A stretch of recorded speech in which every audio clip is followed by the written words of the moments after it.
In this video, I'm going to teach you how to add Collaborator in Vercel. So in order to do that, you first need to head over to vercel.com, and into this part, click on the sign up option in order to create an account.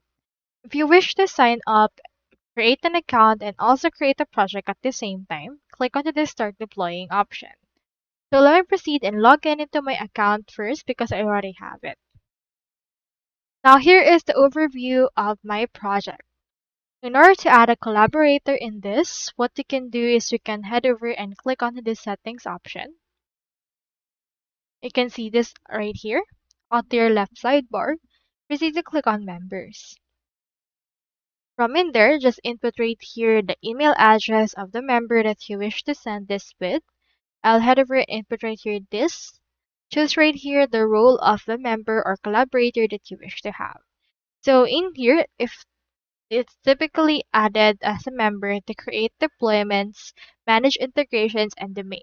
You can also give them access to view the projects only, and you can also give them access to manage the billings and invoices that your current project have.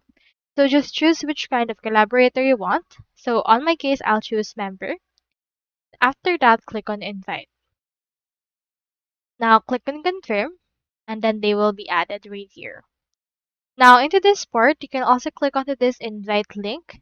Copy this invite link that you have and then send it to people who you want to invite as collaborator. In that way, they can join without you inviting them. You can just send this link to them and then have it join the team by themselves right there. You can also reset the invite link right here so it can be refreshed every now and then. So once you're done, they should be able to be added right here under the team members that you have available. So that's all there is today, and I hope this video helped you out.